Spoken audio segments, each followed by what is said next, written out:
Bueno, muy buenas tardes a todos. Para nosotros, la familia Leoni, es un honor tenerlos aquí y estamos muy agradecidos de su presencia y esperamos que este evento que hemos organizado les sea de su agrado y que nos ayude a entender un poco más una figura histórica como es la figura de Raúl Leoni. Hay tantos amigos aquí que no los puedo nombrar a todos, obviamente, así que me restringo solamente al protocolo. Para comenzar, le damos la bienvenida al señor Tomás Regalado, presidente del Instituto Interamericano de la Democracia, y quien nos va a dar su palabra de bienvenida, el señor Regalado, exalcalde de Miami, muy reconocido además, gran persona, muy buen amigo de la comunidad venezolana, a quien les pido que recibamos con un fuerte abrazo.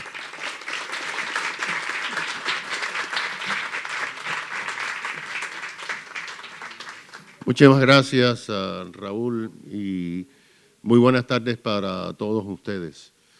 El Instituto Interamericano por la Democracia, precisamente como misión, tiene tratar de llevar el mensaje de la libertad y la democracia a todos los rincones de la América Latina y también llevar a la conciencia del pueblo norteamericano y del gobierno la necesidad que hay de que se conozca no solamente lo que está pasando actualmente, sino cómo se llegó a estos momentos. Este es el caso de Cuba. Precisamente para el Instituto es un doble honor que la familia Leoni nos haya permitido ser parte de esta ceremonia para presentar este libro.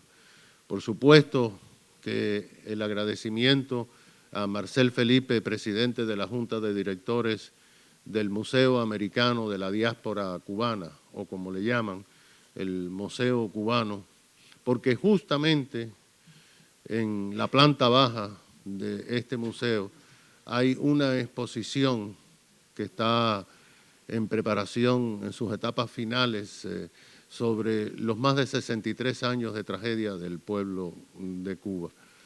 Una muy documentada historia de la tragedia del pueblo cubano. Y esa, por supuesto, es lo que nos anima a nosotros, 63 años después, otras generaciones, a seguir postulando la necesidad de luchar por la libertad de Cuba. Pero a nosotros los cubanos americanos que ya hemos hecho nuestras vidas aquí en este país, también nos interesa el conocer la forma en que Venezuela llegó a donde está y cómo puede salir para volver a sus días de gloria. Lo que vamos a hacer esta tarde es abrir una puerta a la historia moderna que nos permitirá saber la historia, porque si no conocemos la historia no podemos planear el mapa del futuro. Así que a todos ustedes muchísimas gracias. Gracias, Raúl, por permitirnos que el instituto sea en nombre de nuestro director ejecutivo, Carlos Sánchez Berzaín, de nuestra directora de Relaciones Internacionales, Beatriz Rangel, y por supuesto del directorio, uno de los cuales, miembros del directorio, Luis Fleischmann, está aquí con nosotros, pues les damos la bienvenida. Muchas gracias.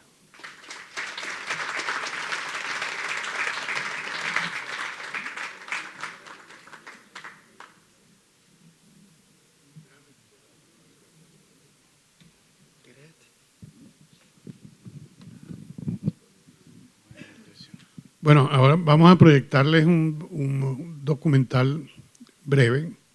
Hay una versión más larga que pueden ver en internet en aras del tiempo que hoy nos ocupa. Vamos a hacer una versión resumida de ese documental, pero el documental largo lo pueden ver en YouTube, lo pueden buscar, se llama Raúl Leoni, Constructor de Democracia. Seguidamente viene un breve saludo de mis dos hermanas, Carmen Sofía y Luisana. Carmen Sofía habíamos planificado que estuviera aquí acompañándonos, pero desgraciadamente su pasaporte está vencido, el pasaporte venezolano, a pesar de que ella tiene pasaporte americano, podía haber venido, pero ustedes saben cómo son las cosas en Venezuela, que lo que significa sacar un pasaporte allá. Y ella hizo todos sus trámites y después solicitó un permiso especial que conceden a algunas personas para venir a este acto y el mismo le fue negado. Entonces, les va a enviar un saludo vía un video que ella grabó. Gracias.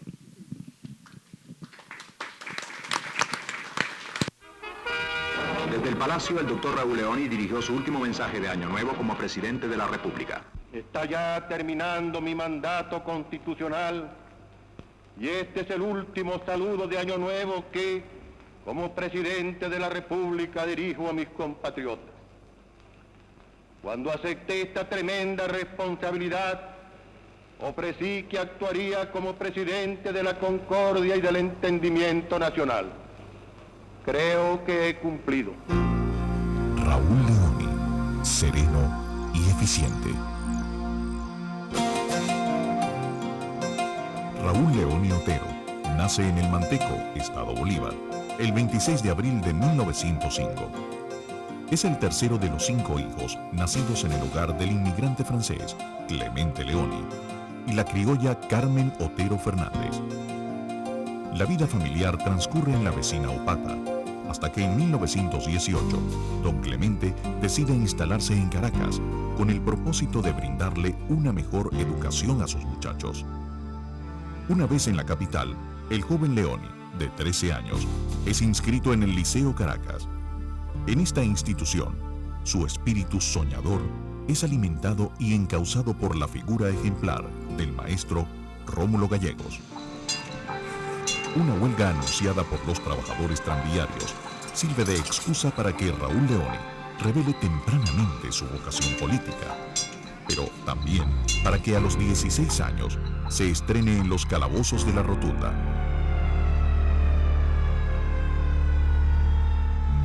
Volverá a la palestra pública en febrero de 1928, en ocasión de los sucesos de la Semana del Estudiante, cuando es apresado y enviado al Castillo Libertador de Puerto Cabello por su condición de presidente de la Federación de Estudiantes de Venezuela. A partir de allí, el régimen gomecista iniciará el asedio sobre él y su familia. Los hostigará de tal manera que Raúl Leoni tendrá que viajar a Colombia. Pero Venezuela sigue en la mente del joven exiliado. Por eso, junto a su compañero de estudios, Rómulo Betancourt, funda la Agrupación Revolucionaria de Izquierda y suscribe el Plan de Barranquilla, el primer programa de acción de la generación del 28.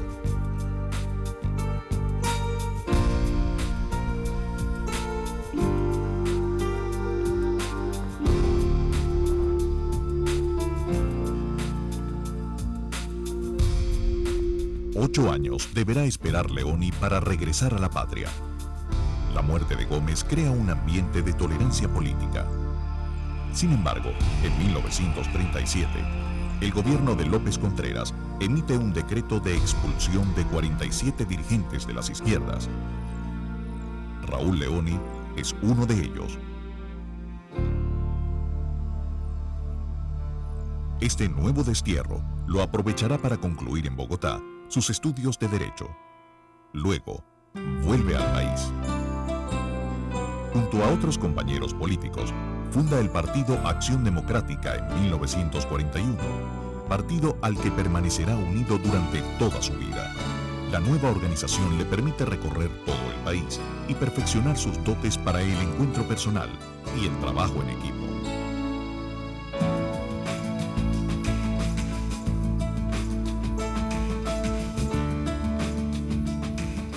En 1945, la Junta Revolucionaria de Gobierno lo nombra ministro del Trabajo. Su avanzada filosofía laboral recibe el reconocimiento de Rómulo Gallegos, quien al llegar a la presidencia le pide mantenerse al frente del cargo. Pero la historia tenía otros planes. un golpe militar concluye abruptamente el mandato del insigne novelista. Raúl Leoni es hecho preso y desterrado.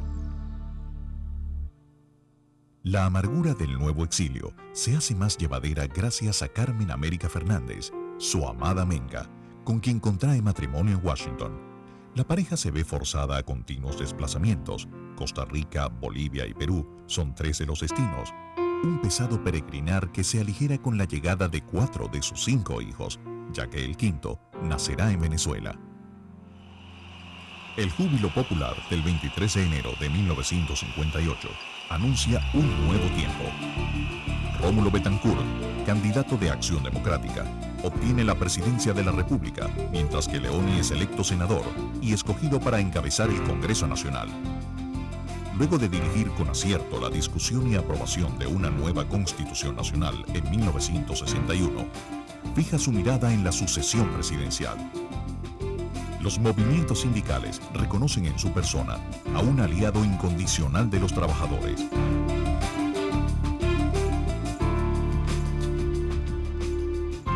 En diciembre de 1963, los venezolanos le entregan las riendas de la nación al líder sereno, metódico, eficiente. Comienza así una presidencia orientada a lograr la prosperidad económica y a garantizar la pluralidad política.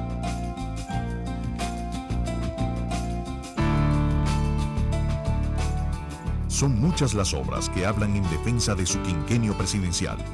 El descenso del desempleo de 14,2 a 6,4%. El incremento sucesivo del Producto Interno Bruto en 6% interanual. El desarrollo de la industria minera. El aumento sostenido de la producción petrolera, que llegó a ubicarse en 3.600.000 barriles diarios. La construcción de más de 3.500 kilómetros de autopistas y carreteras. La creación de la banca hipotecaria como apoyo crediticio a los trabajadores. La edificación de 134.632 viviendas sociales. La construcción e inauguración de la primera etapa de la represa del Guri y la fundación del Instituto Nacional de Cultura, INCIBA, son algunas de ellas.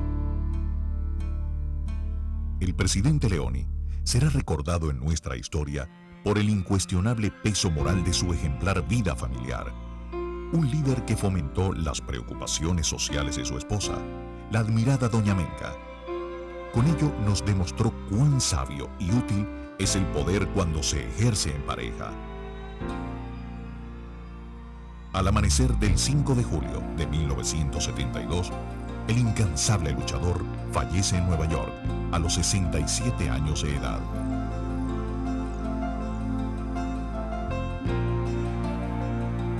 Repatriados sus restos, el pueblo le demuestra a Leoni todo su cariño y afecto, llevándole en hombros hasta el Campo Santo.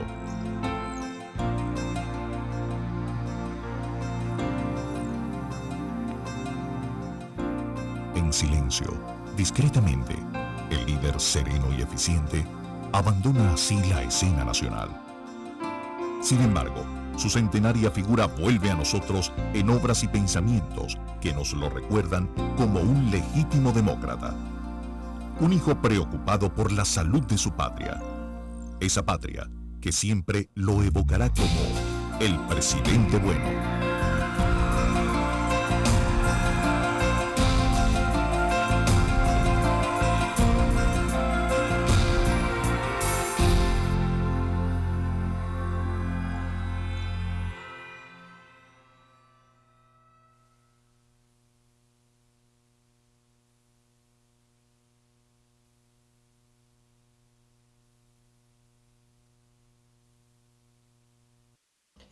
Buenas tardes a todos los que nos acompañan en esta oportunidad como de la presentación del libro de Raúl Leoni, Democracia en la Tormenta. Un proyecto que es queridísimo por nosotros y necesario para la comprensión de lo que fue la gestión de gobierno y la vida de ese hombre tan ejemplar que fue mi padre. Me siento muy orgullosa, como dice Luisana también, de ser su hija, de ser la hija de Raúl y Menca. Dos seres que dejaron una memoria y una huella en Venezuela, como dijo Gonzalo Barrios, a través del corazón. Menka fue la jefa de la familia, porque mi papá estaba dedicado a trabajar por Venezuela, quien era su primera hija, como él decía. De manera que mi papá no tuvo 5 hijos, sino 6, y la primera se llamó Venezuela. Desde su juventud trabajó para ella y se encaminó a que el país, su gente, sobre todo su gente, que era por lo que él más luchaba, pudiera tener una vida mejor y un país próspero y una democracia bella. Ellos dos, como pareja, dejaron una huella imperecedera en la memoria del venezolano, del común, y eso es algo que los engrandece.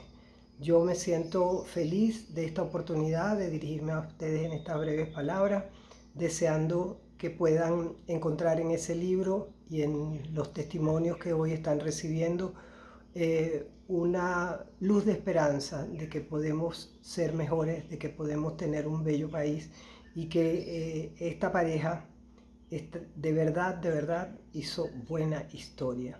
Así que muchas gracias a todos por acompañarnos, por estar allí, los que estén en físico, los que estén a través de las redes. Nuestro testimonio de cariño para ustedes y para esa bella gente que fueron Raúl y Menka de Leoni. Buenas tardes, amigos que nos acompañan hoy a la presentación del libro Raúl Leoni, Democracia en la Tormenta. Yo soy Luisana, la segunda de los 5 hijos de Raúl y Menka. Raúl Leoni fue con mucha frecuencia llamado el presidente bueno. Y eso es tan cierto porque él fue bueno en cada uno de los roles que le tocó desempeñar en la vida. Fue bueno como papá, maravilloso. Fue bueno como político, íntegro, honesto, preparado, educado, honestísimo, un hombre nacionalista. Fue bueno como líder y maestro en la formación de tanta gente que tuvo que educar para que Acción Democrática llegara a donde llegó y sobre todo de la clase sindical. Se formó, todo ese gentío fue formada por mi padre, porque él trabajó muchísimo y desde el Ministerio del Trabajo igualmente lo hizo. Fue bueno como presidente del Congreso y de la Cámara del Senado. En tiempos en que la democracia estaba realmente amenazada y sin tener mayoría en el Congreso, se logró con gran amplitud y cordialidad que se aprobara la Constitución de 1961. Duró 40 años, la más de mayor larga duración en nuestra historia. Y fue bueno como presidente de la República. Hizo un gobierno de ancha base, no tenía mayoría en el Congreso y logró juntar a personalidades como Arturo Uslar y Jovito Villalba a trabajar en el gobierno por su amplitud y su cordialidad. Y a la vez, junto con los militares, enfrentó a la guerrilla y fue derrotada. Y eso nos permitió a los venezolanos como país salir adelante, conocer lo que es la libertad, conocer lo que es la democracia, que con todas sus fallas y aciertos, sin duda alguna son los mejores años que hemos vivido. Fue bueno como esposo. Con su amada Menka constituyeron una pareja modelo que aún hoy en día es recordada con el mayor afecto por los venezolanos, que saben quiénes fueron, porque la historia va pasando y esta gente ha tratado de borrar muchas cosas. Y Menka dejó una huella especial como primera dama y dejó la Fundación del Niño como herramienta para que las primeras damas posteriores pudieran ejercer esa labor que se hizo enorme y bella a favor de la infancia y de la familia venezolana. Este es un libro de esperanza, este es un libro para los jóvenes, porque a ese grupo de hombres de la generación del 28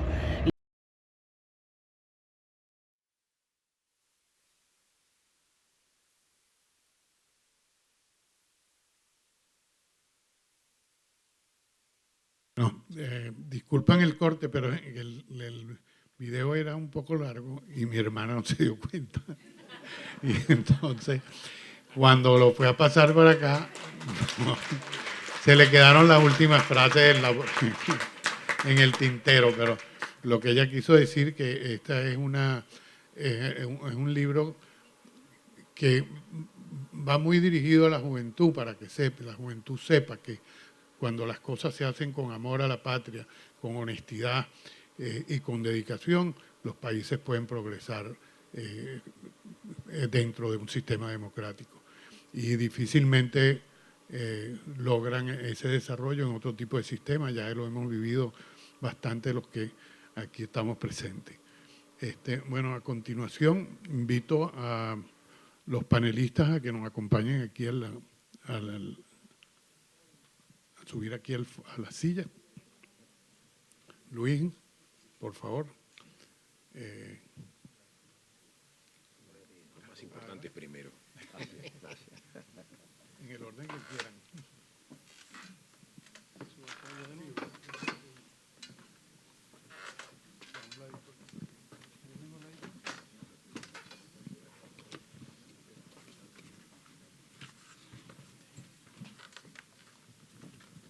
Yo voy aquí porque no tengo que estar levantando.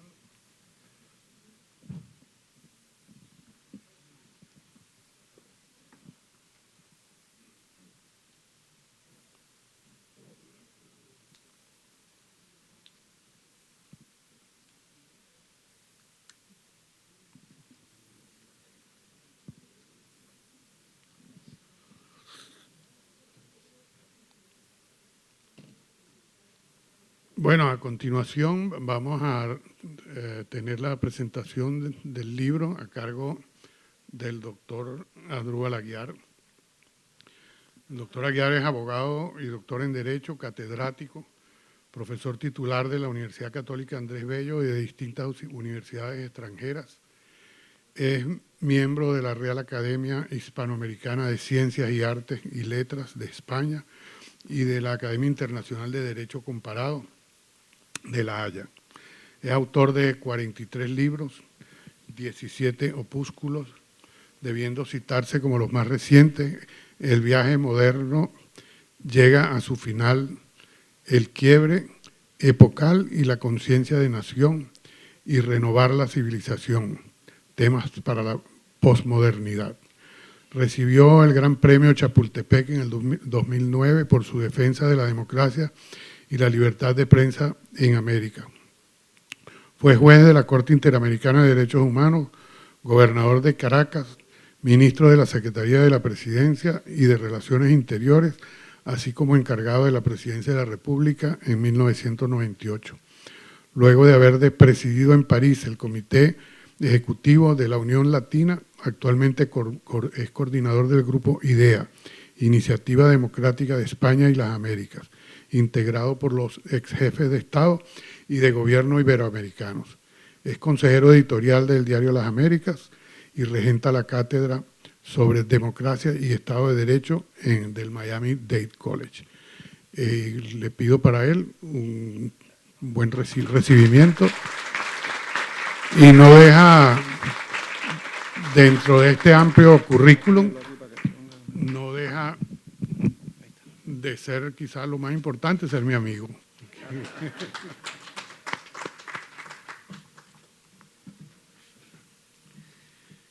Queridas amigas, queridos amigos, voy a obviar la presentación, lo que llaman el vocativo, ¿no? Saludo con afecto muy especial a la familia Leoni Fernández. Y creo que la mejor síntesis de lo que fue Raúl Leoni y su esposa está en el gesto que ellos han tenido para conmigo. No era, creo que, la persona más indicada para hacer referencia a Raúl Leoni, a quien admiré mucho, pero que en definitiva la vida pública me situó en una acera totalmente distinta.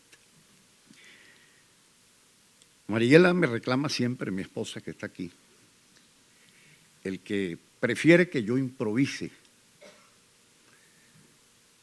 pero tengo una suerte de dual circunstancia. Por un lado, lo sabe el profesor Estraca, quienes trabajamos en la academia preferimos, con el rigor necesario, analizar y luego escribir aquello que queremos decir para que se entienda que se trata de algo serio, no de algo banal. En el mundo de la militancia y del voluntarismo político y sobre todo del narcisismo digital que nos tiene como presa, las cosas van por otro camino. Así que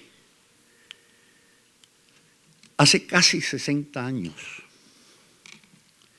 4 generaciones de venezolanos atrás y a comienzos de su mandato presidencial, declaró Raúl Leoni lo siguiente: no fui llamado al poder como producto de una aventura, ni por la emoción pasajera de un momento eufórico, y mucho menos por maquinaciones personales e interesadas.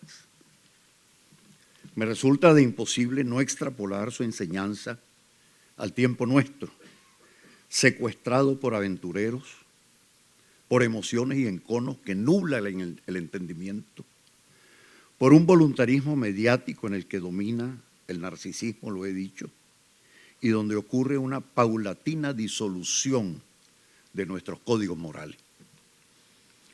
Pertinente es entonces la aspiración que se plasma en la obra colectiva cuya presentación nos convoca. El académico de la historia, colega de universidad y director del Instituto de Investigaciones Históricas de la UCAP, Tomás Estraca, afirma bien que es el cometido de la democracia en la tormenta ofrecer a los venezolanos de ahora una nueva visión de su historia, es decir, una visión de sí mismos, del destino que hemos tenido y de lo que esperamos hacer con su futuro. La historia de Raúl Leoni y su desempeño en la historia son así un puente intelectual propicio para el quehacer actual de la patria. Mal podía, al hablarles en esta ocasión, desatender entonces lo que les he dicho, la generosidad de la familia Leoni Fernández. Pero me dio también una providencial circunstancia. Hacia 1983, cuando tuve la responsabilidad de conducir la Cancillería del Consejo de la Orden del Libertador, encontré entre papeles abandonados y con destino a los archivos muertos el diploma que se le confiriese a Raúl Leoni como presidente electo. Le autorizaba para endosar el collar de la insigne presea, esa cuya ley ha derogado el tiempo de reconstrucción de la nación y de la república que se inauguró en 1999. Conservé el diploma durante 40 años y recién ha vuelto a las manos de la familia Leoni en vísperas de este evento. Lo que importa es que las firmas al pie de dicho documento, por sí solas y cada vez que las repasaba, algo me reclamaban, como no dejarlas condenadas al olvido. Lo cuidé con celo y siempre lo mantuve cercano a mi escritorio, como si se tratase de un acta fundacional de la República, esa que se nos fue y ha dejado de ser, y que dejó de ser en igual orden como nación. El diploma lo suscriben eminentes publicistas, orgullos del país, magistrados que fueron algunos de la antigua Corte Suprema de Justicia, forjada a inicios de la democracia civil a partir de 1959. Allí están los nombres de Muñoz Rueda, de José Manuel Padilla, de Cristóbal Mendoza, de Santiago Hernández Ron, del doctor Angulo Ariza, de Luis Pietri, de José Enrique Machado. Y lo refrenda como ministro de Relaciones Interiores Manuel Mantilla, quien será a lo largo del quinquenio que se inauguraba el secretario general de la presidencia. Con el doctor Mantilla, debo revelarlo, sostuve una relación muy cercana, pues si bien hacía parte de la generación de mi padre, era como yo un exalumno de los padres salesianos y ambos discípulos del padre Isaías Ojeda, que formó desde niño al finado cardenal Castillo Lara. La sencillez, sobre todo la probidad del doctor Mantilla brotaba por los poros. No podía ser de otra manera, pues era el reflejo de su ahora jefe el presidente Leoni. Y debo decir en su memoria, y para rendirle homenaje en esta circunstancia, que cuando me tocó ejercer como ministro de Relaciones Interiores a finales del siglo XX, viéndolo agobiado por las exigencias cotidianas, se me ocurrió preguntarle si le alcanzaba la pensión que recibía del Estado. La respuesta que recibí fue un balde de agua. Aguiar, ¿quién le ha dicho a usted que un ministro o servidor público se puede autojubilar? La cuestión es que hace pocos días se nos dice que en manos de un ministro del régimen actual se extraviaron 23.000 millones de dólares, el doble del presupuesto del Estado. Leoni y su secretario representan a la otra Venezuela. Al presidente Leoni le ofrendé unas breves palabras, unas breves líneas que me aproximaron a su conocimiento. Ello a propósito de la historia del siglo XX, cuya escritura me encomendara el viejo diario El Universal, no el actual, y que publicó la Universidad Católica Andrés Bello en el año 2009 con el nombre de la Revolución Restauradora a la Revolución Bolivariana. El capítulo sobre el gobierno que nos ocupa lo titulé La Última Coalición. Un texto me radiografió de entrada la historia del hombre y sobre el hombre en la historia que fue ese Raúl Leoni, ese a quien el profesor Estraca le hace justicia hoy de un modo cabal. En su alocución del Año Nuevo de 31 de diciembre de 1968 y en su último mensaje al Congreso de 1969 se confiesa, se define y explica las circunstancias de un verdadero demócrata en la tormenta, como lo identifica la obra que hoy presentamos. Abro comillas. Está ya terminando mi mandato constitucional. Y este es el último saludo que como presidente de la República dirijo a mis compatriotas. Cuando acepté esta tremenda responsabilidad, ofrecí que actuaría como presidente de la concordia y del entendimiento nacional. Creo que he cumplido. Esas fueron sus palabras. Sorprende al profesor Estraca que el presidente Leoni no haya sido noticia para su posteridad e intenta desandar esa madeja junto a sus colaboradores. Refiere lo que afirmase Manuel Caballero. Fue un buen presidente, es decir, y aquí corrijo, no un presidente bueno, como se dice, fue un buen presidente.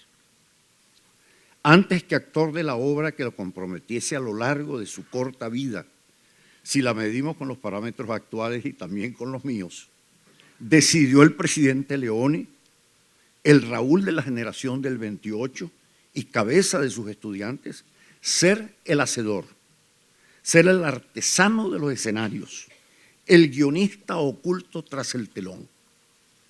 Al cabo y por lo mismo, no dio ocasión para el escándalo y sí ofreció sosiego y juicio reposado como prudente firmeza de espíritu ante quienes con él compartían jornadas muy obligantes, sobre todo al momento de guiarnos a los venezolanos por el mal proceloso que se debía dejar atrás para enterrar la historia del gendarme necesario, el gran mal de nuestra historia, el gran mal de la historia latinoamericana.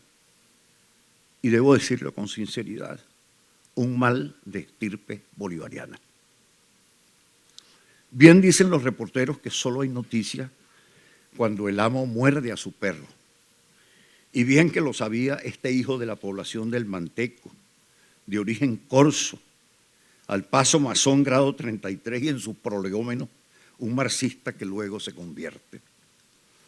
Sin Quevedo, en efecto, no tendríamos al Quijote, y a aquel nadie le recuerda sino a este. Raúl Leoni, pues, responde a la esencia germinal del venezolano reformista. Me lo imagino al hurgar en su esencia, como si fuese parte de aquel claustro de los doctores de la Real y Pontificia Universidad de Caracas, la Universidad de la Inmaculada Concepción de Santa Rosa de Lima y del angélico maestro Santo Tomás de Aquino, que así se llamaba la hoy Universidad Central de Venezuela, y en donde, por cierto, se lee a Botero, no a Maquiavelo. Serena y reformista fue la generación también de 1810 y 1811, y su talante se trastoca en la hora de la épica y en la hora de las traiciones. Pero más avesado que estos, Leoni asume un molde que le protege y facilita su labor de predicante de la libertad.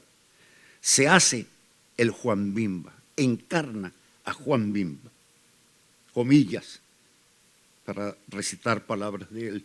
Fue Juan Bimba el objetivo de mis luchas. No era Juan Bimba entonces sujeto y ciudadano. El tiempo de Raúl Leoni fue un tiempo de tormentas, es verdad. Hizo obra cierta en ese tiempo que fue desbordante y de trascendencia histórica para la nación, como lo demuestra Straca y los autores que le acompañan. Y he allí su excepcionalidad. Mal hubiese superado esas tormentas, incluso padecidas en soledad, la soledad del verdadero hombre de Estado, de sostenerse la imagen gris que algunos con ligereza le asignaban. De haberlo sido, ¿acaso no hubiese podido concluir Leoni su mandato, a quien lo acechó incluso un intento de golpe militar? Solo los fósiles de la izquierda irredenta, que vienen desde el tiempo del presidente Leoni, quienes por azar de la historia luego se juntan en el pórtico de 1999 para reescribir la historia, reduciéndola a la muerte en una playa de Alberto Lovera, financista del terrorismo deslocalizado, que toma cuerpo al encontrarse aquella, la guerrilla derrotada militarmente.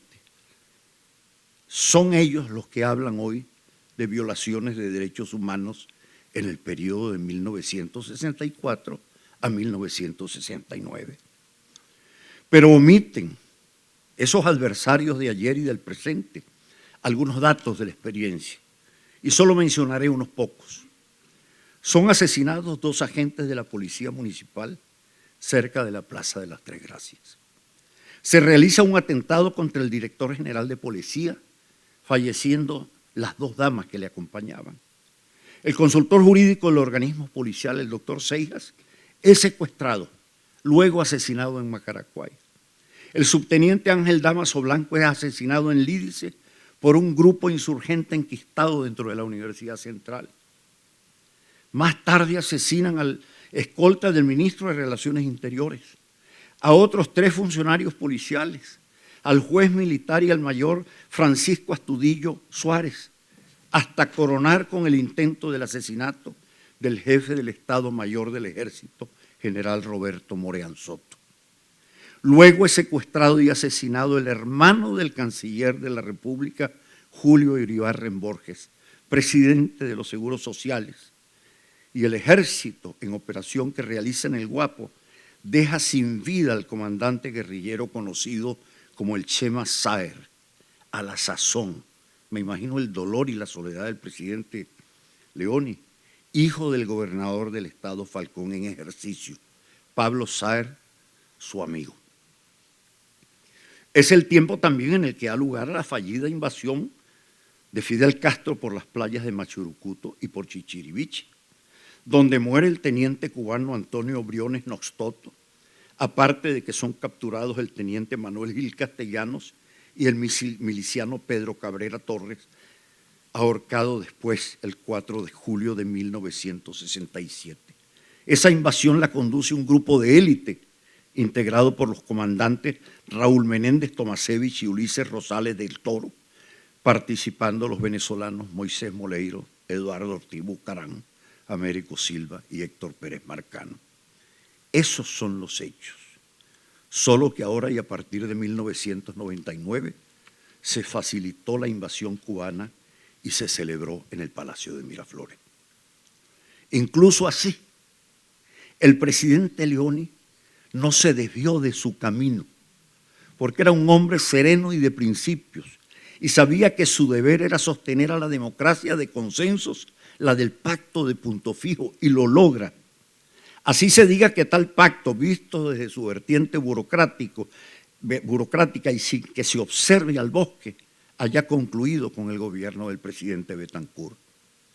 Rómulo mismo sabía, lo expresa en su mensaje final al Congreso de 1964, que la tarea de conjurar la amenaza resiliente de la dictadura cubana a la democracia civil y naciente en Venezuela seguía latente.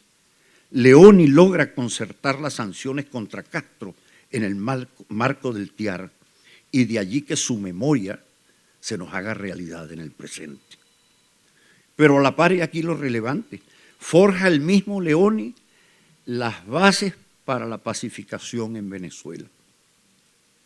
Pacificó a los alzados en armas y en beneficio de los cuales pone su ejecútese sobre la ley de conmutación de pena por indulto o extrañamiento del territorio nacional para facilitar la reinserción social de los procesados por insurrección.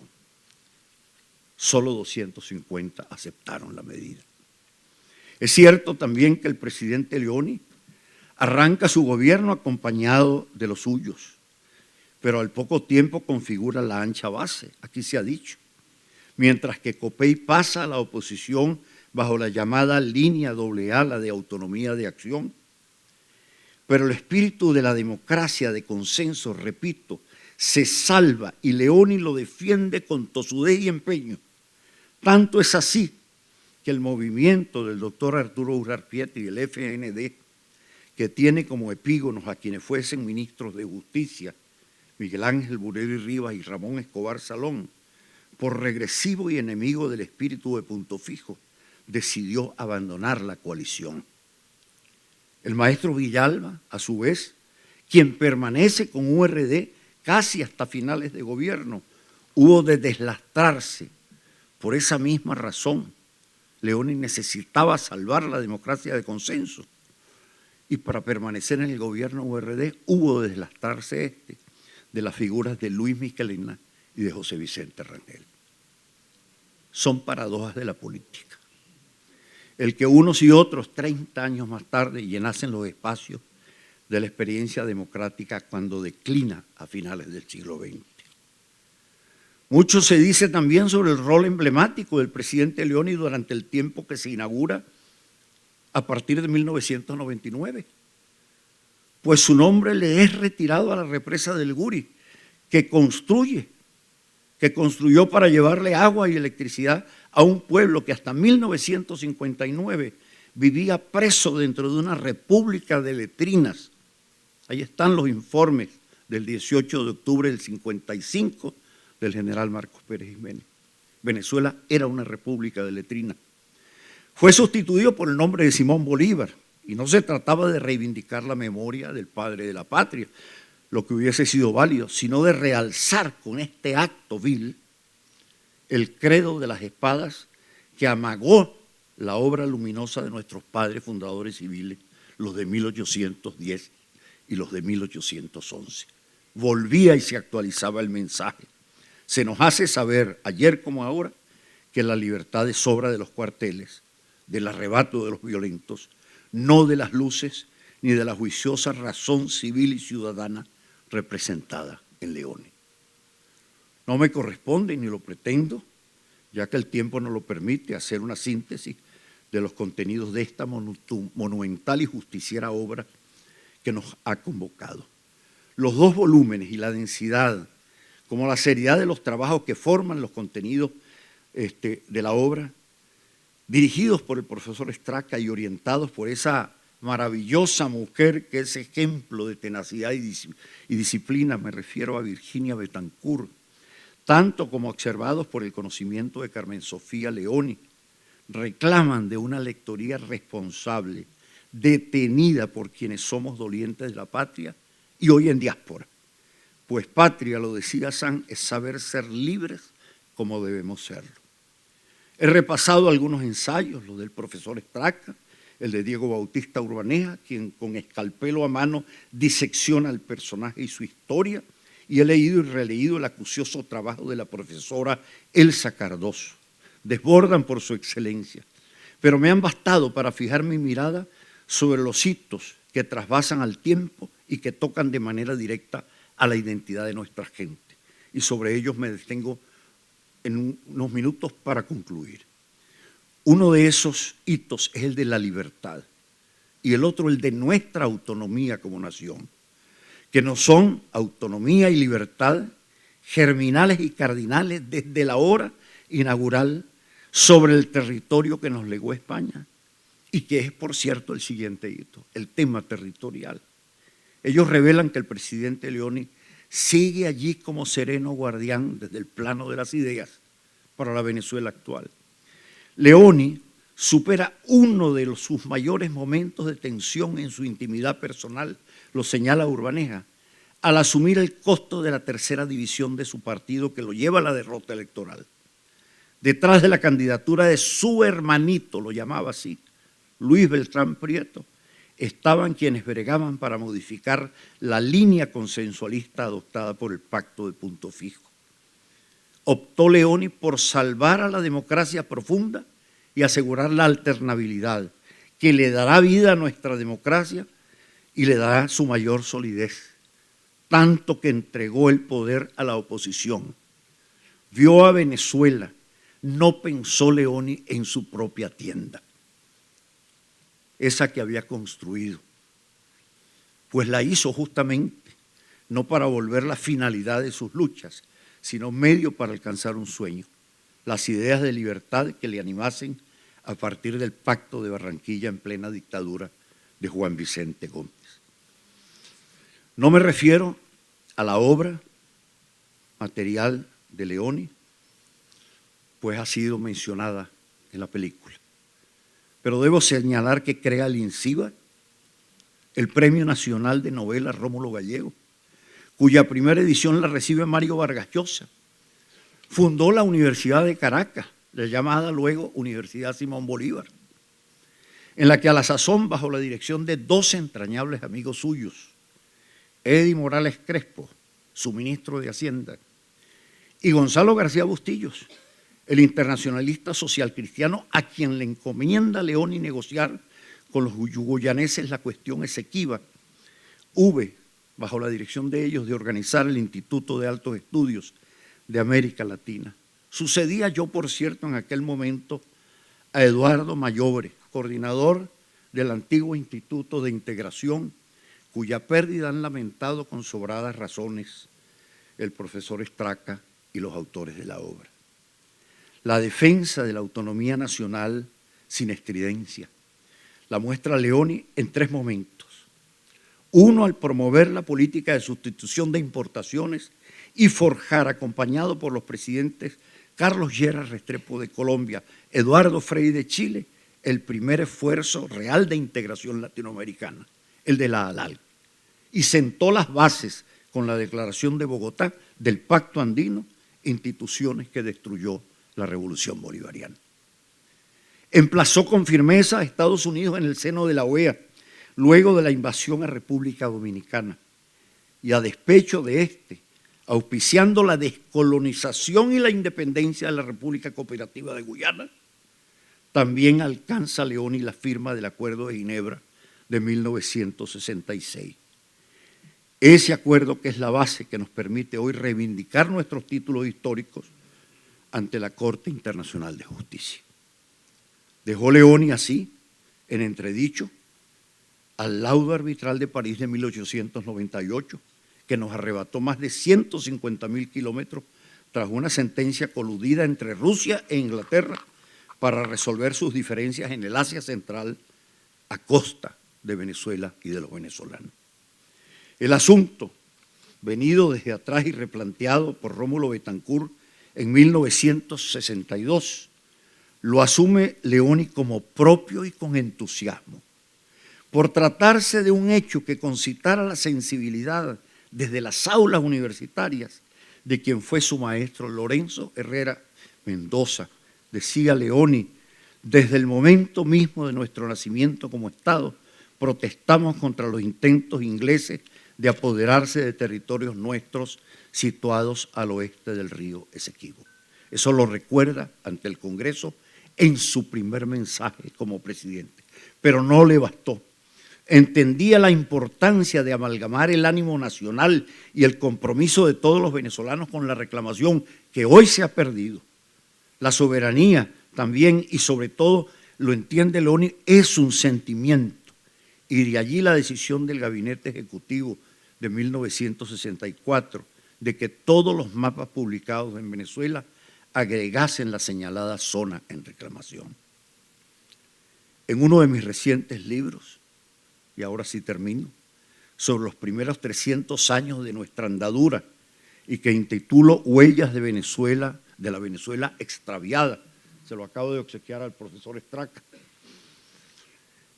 Tras el ser inacabado que aún somos los venezolanos, por hijos de un mestizaje que no se detiene, señalo lo siguiente: lo importante de volver a la nación o a la patria como su sublimación, pues reencontrarla es, como lo veo, un desafío inexcusable. Su molde podemos encontrarlo en las palabras del presidente Leoni, dichas en su último mensaje al Congreso de la República y al entregar el poder, y con ellas concluyo. Al dejar detrás de mí las puertas de Miraflores, no dejo nada que pueda perturbar mi ánimo, ni atemorizar mi conciencia. Los corredores y cámaras del viejo palacio quedan limpios y sin máculas de intrigas ni de maldad. Allí no se maquinó ni se fraguó nada contra el pueblo, cuyo verdadero espíritu fue allí siempre el soberano. No tengo nada que temer, y si me aflige algún pesar, será el no haber logrado la realización de todo cuanto soñé, de todo cuanto aspiré y de todo cuanto quise hacer. Les pido disculpas por la extensión. Muchas gracias.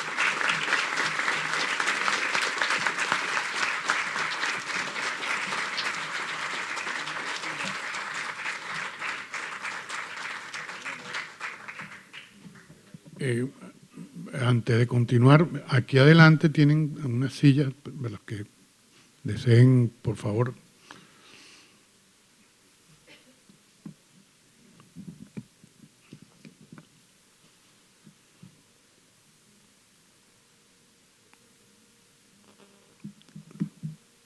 Bueno, ahora va a estar con nosotros el doctor Tomás Straca, quien es el autor del tomo 1 del libro que presentamos hoy. El tomo 2 son varios las personas que colaboraron para realizarlo y resume la obra de gobierno de Raúl Leoni. Quizás Tomás hable un poco de eso, así que no voy a extenderme. El doctor Straca es director del Instituto de Investigaciones Históricas Hernán González Oropesa, sacerdote jesuita de la Universidad Católica Andrés Bello, individuo de número de la Academia Nacional de la Historia de Venezuela. Ha sido Tinker Visiting Professor de la Universidad de Chicago y Fulbright Scholar en el Pomona College, así como investigador invitado en la Universidad Nacional Autónoma de México y en la Universidad Pontificia Javeriana de Colombia. Fue presidente de la Fundación Rómulo Betancourt, columnista en diversos portales como ProDaVinci.com y Debates y ESA. Es autor de numerosos trabajos que incluyen manuales escolares, ensayos y monografías, entre los que destacan La voz de los vencidos, Ideas del Partido Realista de Caracas, 1811 a 1821. La épica del desencanto bolivarianismo,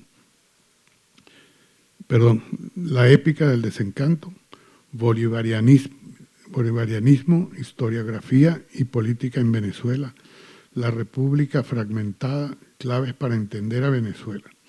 Recientemente ha coordinado el libro Raúl Leoni, Democracia en la Tormenta, y lo dejo con ustedes para que sea él quien nos hable de este primer tomo, del tomo número 1 de la biografía de Raúl Leoni. Muchas gracias.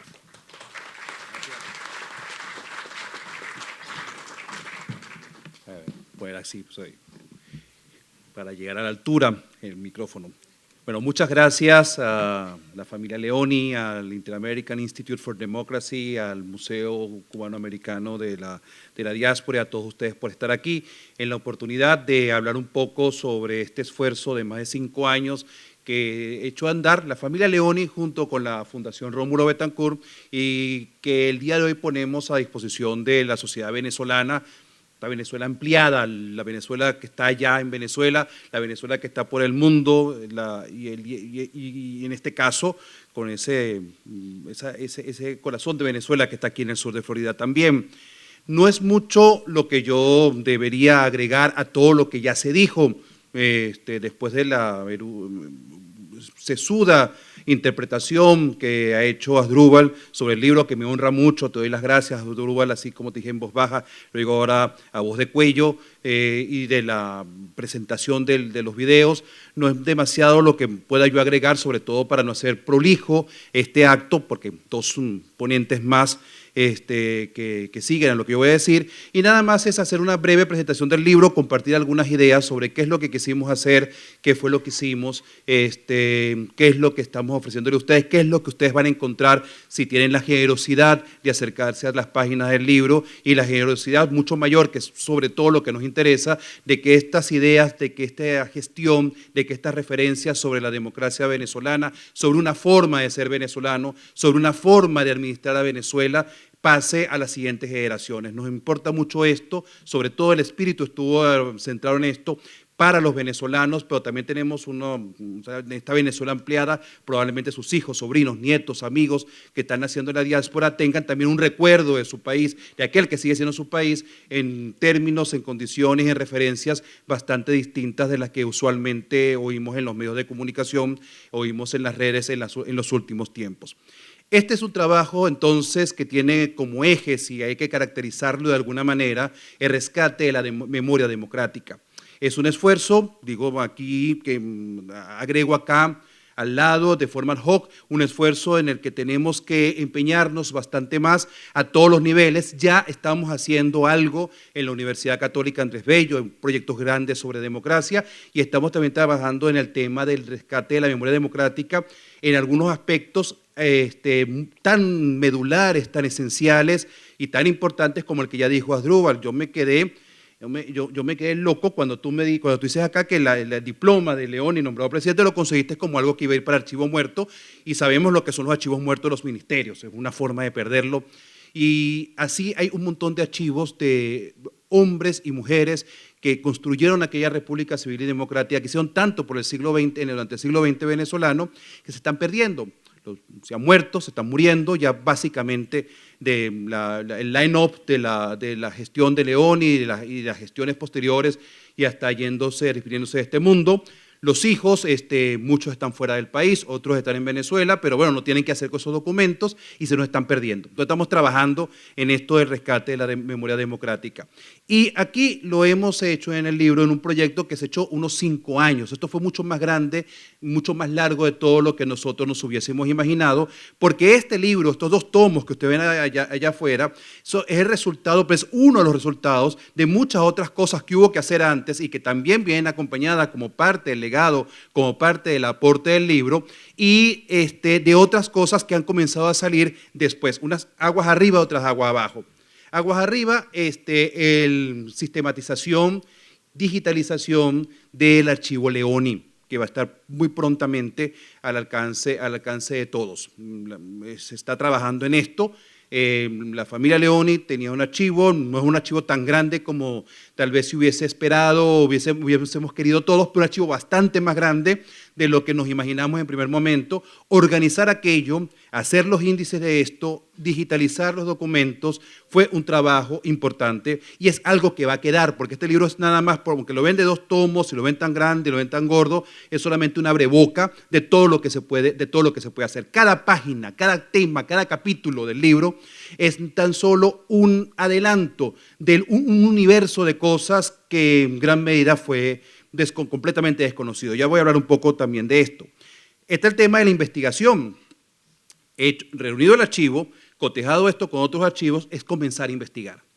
¿Y cómo decidimos, cómo se resolvió esto? La idea fue sobre todo de Virginia Betancourt, que decidió propuso organizar una especie de seminario, eso que se llamaba antes seminario alemán en las universidades, donde nos reuníamos cada cierto tiempo los investigadores, nos leímos entre nosotros discutíamos, intercambiábamos datos, intercambiábamos documentos y de alguna manera lo que ustedes van a ver en el libro, aunque tiene distintos autores, es más o menos producto de un esfuerzo colectivo. Un esfuerzo en el que todos intercambiamos opiniones, todos ajustamos, todos discutimos, hubo cosas con las que estuvimos inmediatamente de acuerdo, hubo cosas que no la vimos tan claramente en un primer momento, hubo cosas en las que tuvimos diferencias, las cosas que pasan, pero fue un trabajo que se enfocó en esa dirección, lo cual, cuando a mí me tocó casi por carambola, por un conjunto de circunstancias, que se había pensado primero enfermó, etcétera, coordinar aquello me llevó a mí a un enriquecimiento muy grande, porque estaba hablando de un equipo extraordinario. No todos los que comenzaron a investigar fueron los que terminaron, hubo gente que entró, hubo gente que salió, pero si uno ve el cartel de quienes están escribiendo el libro, son autores, son investigadores de primera línea. De tal manera que para mí esa investigación ese seminario fue todo un proceso de aprendizaje, que espero esa riqueza de lo que se discutió llegue y quede plasmado en un trabajo con la calidad que nosotros aspiramos y con la información que va a quedar en las manos de los lectores.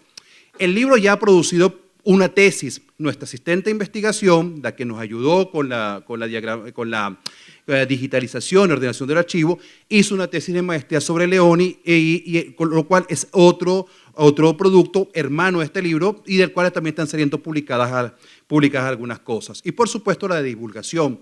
Hemos hecho eventos, hemos incorporado esto al Diplomado de Historia de Venezuela. Estamos tratando de que Leoni salga de esa especie de olvido o de relativo olvido en el que estaba. Entonces, este trabajo de rescate de la memoria democrática es un trabajo, sintetizo con esto, de 5 años que tuvo todos estos frentes. ¿Por qué Leoni está más o menos olvidado, tuvo problemas para estar olvidado? Hay muchas razones al respecto.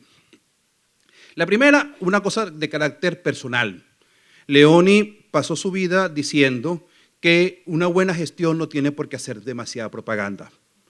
Goebbels se hubiese quedado asombrado y otros que están en la otra acera ideológica y política le habrían dicho con su propio ejemplo que con mucha propaganda y sin gestión tú puedes ser hasta incluso popular y te pueden recordar mucho.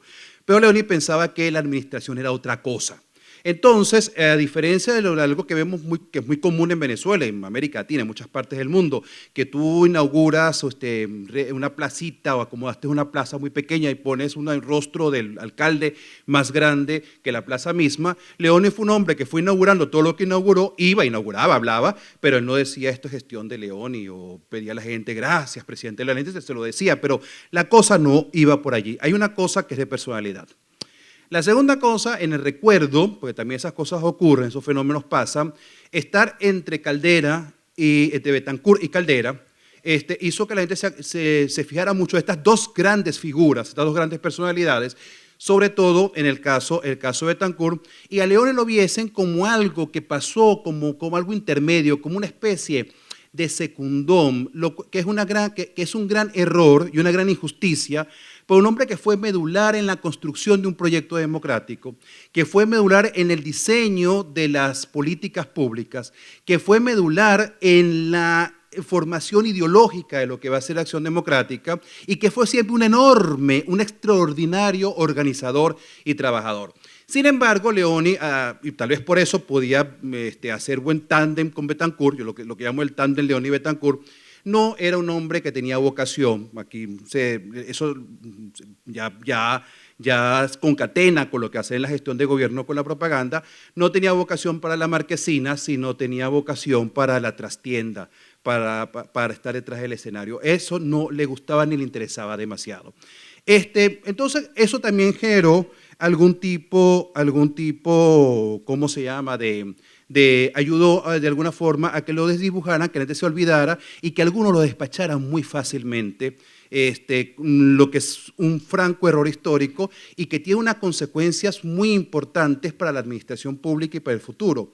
Si uno le dice a los muchachos, señores, ser un presidente necesita siempre brillar mucho, hablar mucho, y la gestión callada, sistemática, cotidiana, pero eficiente, no te vuelve un secundón, este futuro joven político va a buscar un modelo distinto al modelo de administrador público pulcro. O sea, hay que tener cuidado también con lo que se genera cuando uno habla de la memoria. la democracia venezolana no defendió sus logros.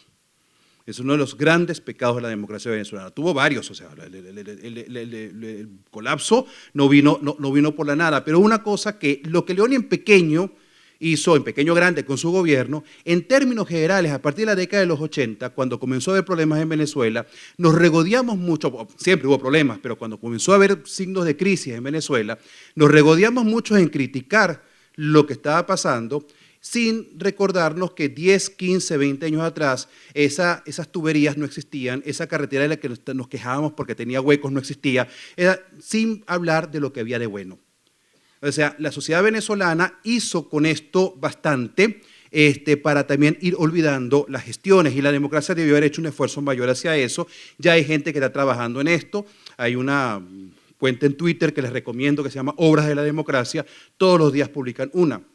Y yo estoy sorprendido, porque eso ya lleva como 5 años y todos los días publican una. La última semana han sido estadios de béisbol, de fútbol, y yo estoy abrumado. Y cuando siento que Mario Buffone, que es un educador, el que está haciendo esa obra, ese trabajo, es un estudiante del doctorado de Historia, pero cuidado, él arrancó porque él es maestro de bachillerato de un liceo público en La Victoria. Entonces, viendo lo que pasa, entonces él decidió ponerse en Twitter a sacar. Y como cuando no tiene nada, siempre tiene una escuela, siempre tiene un colegio, y yo le pregunto, Mario, esto no va a terminar nunca. Y dice, yo creo que yo voy a poder morirme y seguir haciendo. Mario es un hombre relativamente joven. Todos los días algo. Es abrumador. ¿Por qué nosotros no gritamos esto como debimos haberlo gritado cuando nos decían que la democracia no daba para más, que no funcionaba? Bueno, y la zona gris, que ya esto es una cosa historiográfica, no quiero hablar como profesor, como historiador, no quiero someterles a una clase, y más bien tengo que ir cerrando, pero Leoni está en un momento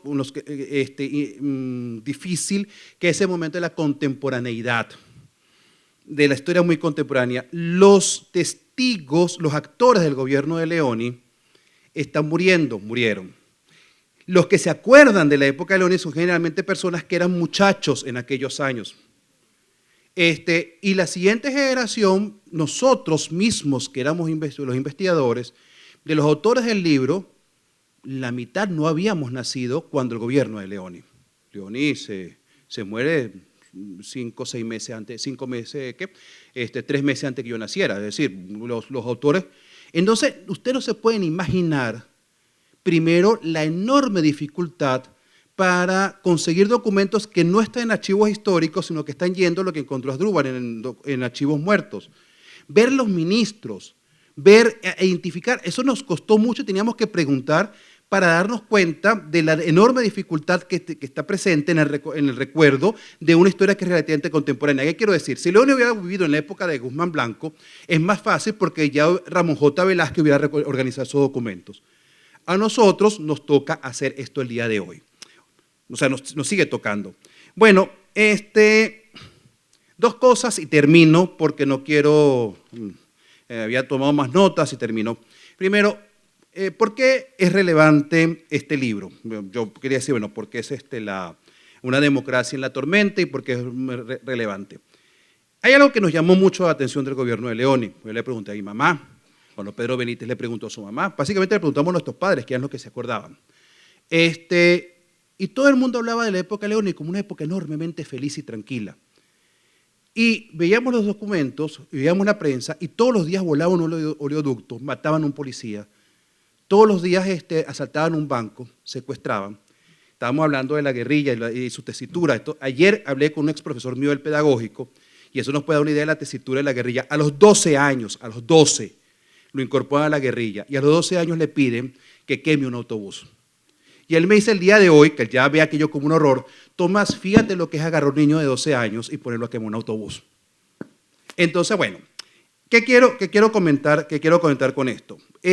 A pesar de esta situación, se recuerda el gobierno de Leoni como un gobierno en que las cosas iban mejorando todos los días, que la gente estaba muy tranquila, más bien la gente se acordaba, qué sé yo, de la televisión y los primeros grupos de rock, ese tipo de cosas, lo cual habla de una gestión que permitió que el país no se saliera de madre, aunque había un esfuerzo muy grande, enormemente grande, para desestabilizarlo y para demoler aquello que se estaba haciendo. Tenemos que está en medio de la Guerra Fría. La Guerra Fría se pelea muy duro en Venezuela, es un campo de batalla de la Guerra Fría. La Revolución Cubana Fidel Castro apuesta en serio por tomar, por acabar con la democracia venezolana después del año 66, la tricontinental en La Habana, que es cuando viene el tema al año siguiente del desembarco en Machurucuto, pero hubo 3 o 4 desembarcos más. Esto genera un problema en el mundo, inclusive en el mundo en términos conceptuales. ¿Cómo se le ocurre a un país del tercer mundo querer desarrollarse en democracia? Eso no se le ocurre a nadie en ese momento. O el desarrollo era el desarrollismo tipo Brasil, que le toca a Leoni enfrentarse a aquello, o buena parte de la gente soñaba con Cuba. Sí, por favor, perdone la interrupción. El dueño de un Toyota blanco Raba, que por favor que baje, que está obstruccionando la salida de otros carros, por favor, perdone la molestia. Ajá. Sí, yo pensaba que yo que estaba dándole la cuestión, no estaba viendo allá. Ajá. Yo no, ¿qué pasa aquí? La primera, el tema en medio de la Guerra Fría. La propuesta venezolana de avanzar hacia el desarrollo en libertad, que se llama el segundo tomo del libro, es una propuesta muy poco trajinada en los años 60 y que no se cree posible por nadie, porque no había sido posible en ninguna parte, no se veía eso como posible para el tercer mundo. En segundo lugar, garantizar esa estabilidad fue tremendamente complicado, no solo para un gobierno que no solo tuvo problemas con enemigos externos o con la guerrilla o con una insurrección de carácter militar importante, de carácter armado, también tuvo que enfrentarse a algo que los venezolanos no conocíamos, que no manejábamos, que era una dispersión electoral que obligó a negociar en el Parlamento. Es impresionante, el gobierno de Leoni tuvo un Parlamento partido en 3, partido en 4, y hubo que negociar un montón de cosas en el Parlamento. Eso hubo que aprenderlo y hubo que resolverlo. Cosas tales como la ley del año 66 de impuestos sobre la renta, la nueva idea de la ley de hidrocarburos, que es lo que genera esa ruptura que después se va a ver en Prieto, o termina impulsando esa ruptura que se va a ver en Prieto, en el cual se decide si se mantiene más mercado o más Estado. Esto fue tremendamente complicado, o sea, están poniendo bombas, tienes esta gente alzada, tienes esta gente invadiendo y encima tienes que negociar en el Congreso para que cada ley salga. Y a Leoni le pasó algo, sus 2 propuestas más grandes, 3 propuestas más grandes, la ley de hidrocarburos, la ley de reforma de impuestos sobre la renta y la reforma petrolera, las pierden en el Congreso. Dicen que no. Y él no se alegró, ni mucho menos. Se ven los documentos que no se alegró, pero acató. Dijo, no, esto no puede avanzar. No, si esto no, se dijo que no al Congreso, se dijo que no. El problema de la caída de los precios del petróleo. El petróleo estaba en $1,3 el barril. Pérez Jiménez lo tuvo a 3. Hay que ver la diferencia de crecer con $1,3 el barril, con menos de la mitad. 1,3 es el peor momento, hubo 1,5, 1,4, pero en todo caso iba por allí. Y al mismo tiempo el problema de las cuotas petroleras que establece Estados Unidos, que no logramos desbaratar, sino hasta revertir, sino hasta la década de los 70, y una de las razones por las cuales pues, se compra Citgo. Vemos que entonces, si vemos dentro de todo esto, se garantiza cosas tales como el triunfo militar más rápido, salvo que se me desmienta, sobre una insurrección guerrillera en el siglo XX. Hay 2 donde podemos hablar de un triunfo concreto. En Malasia, en los años 50, y en Venezuela en los 60. Fue un triunfo que es emblemático, y eso no se hablaba casi, tal vez no se hablaba casi con la esperanza de la reconciliación, pero hay que ver lo que eso significa. Con una reforma militar importante. No había salido el libro de Fernando Falcón para cuando estábamos trabajando esto, porque el libro de Fernando salió ahorita, que es un libro sobre Machurucuto. La relación del control civil sobre lo militar era notabilísimo en el gobierno de Leoni, porque siempre dice que Leoni dejó en manos a los militares la guerra. Bueno, ¿en manos de quién lo va a dejar? Pero decisiones tales como la creación de los regimientos de cazadores, que muchos generales no lo querían, y al ser tan eficientes, en última instancia la decidió Leoni, y los militares se callaron hasta que Leoni dijo, dele luz verde a esto. Un crecimiento económico importante en un contexto de bajos precios petroleros. Darle continuidad al proyecto democrático en medio de todas estas tormentas que le he comentado, de la división y después finalmente la dolorosísima y muy traumática división de su partido. La expansión de políticas sociales que seguían, Venezuela tenía, tampoco es que no había nada antes, al contrario, este es un proyecto que tiene continuidad, pero hay que ver lo que significa la expansión del agua, que Venezuela llega a ganar un premio mundial, reconocimiento internacional por acceso al agua, expansión educativa importantísima, Y voy a poner dos cosas de carácter social que no son tontería. La pensión de vejez la decreta Leoni, quien había decretado las vacaciones pagadas en el año 47, en el 69 la pensión de vejez, y con Auracelina Casanova, la primera mujer ministro en la historia de Venezuela, como un acto afirmativo. Y siempre lo subrayo de esta manera: no ministro dentro de lo que en los años 60 se podrían considerar cosas de mujeres. Y no voy a hablar de Menca en esto, o sea, porque la presencia de Menca es otra dimensión. Estoy hablando de que la primera ministra, y yo creo que ya hay que hacer una biografía, conseguimos muy poco. Ustedes no se imaginan la dificultad que tuvimos para conseguir documentos de esta personaje tan importante. Ministra de Fomento, la que se sentaba con los empresarios, la que discutió los presupuestos, la que la llevaban a Fedecámaras a pelearse por el impuesto sobre la renta, porque no es que no se peleaban, problemas hubo, la cuestión es que se resolvían dialogando.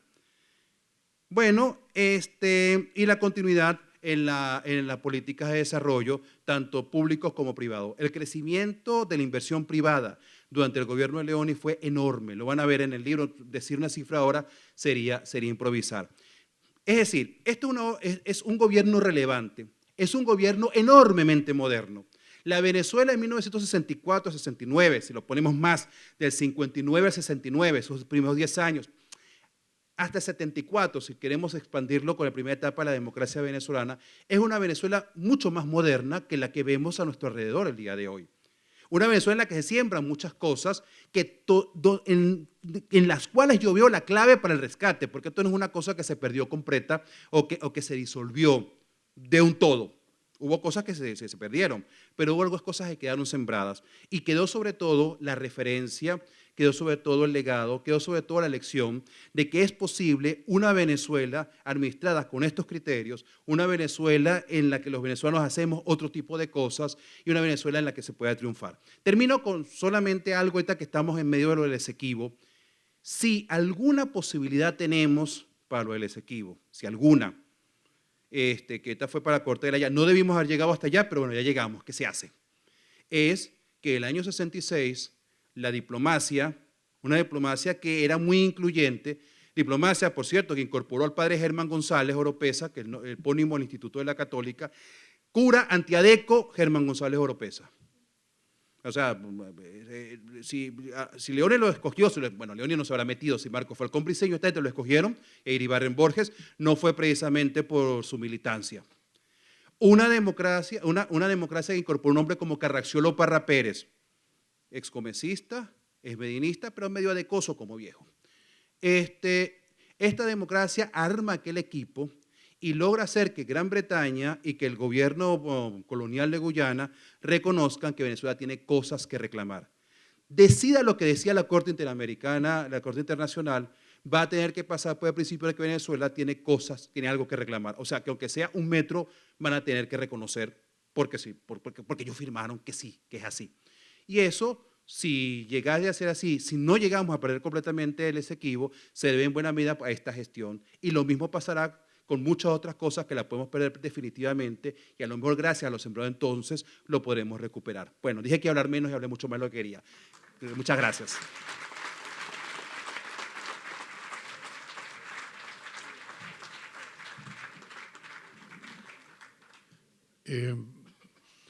Nuestro próximo participante, el doctor Carlos Adriansen de Perú, y muchos se preguntarán, así como a veces él mismo me lo ha preguntado, ¿qué va a ser un peruano hablando de Raúl Leoni? La realidad es que nosotros creemos que la democracia está en peligro en toda Latinoamérica. Y para lograr defenderla es necesario que nos unamos todos los países y que nos conozcamos y que veamos cómo se puede hacer a través de un sistema democrático para lograr el desarrollo de nuestras naciones. Carlos Adriansen, profesor universitario, uno decano de la UPC de Perú, graduado en Boston, ¿correcto? Y un gran economista muy reconocido, a quien le doy la palabra para su intervención.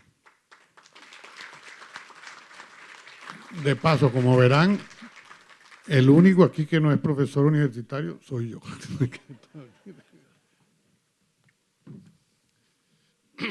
Ante todo, muy buenas tardes. Bueno, sí, soy un peruano hablando sobre la economía venezolana, pero no por culpa mía.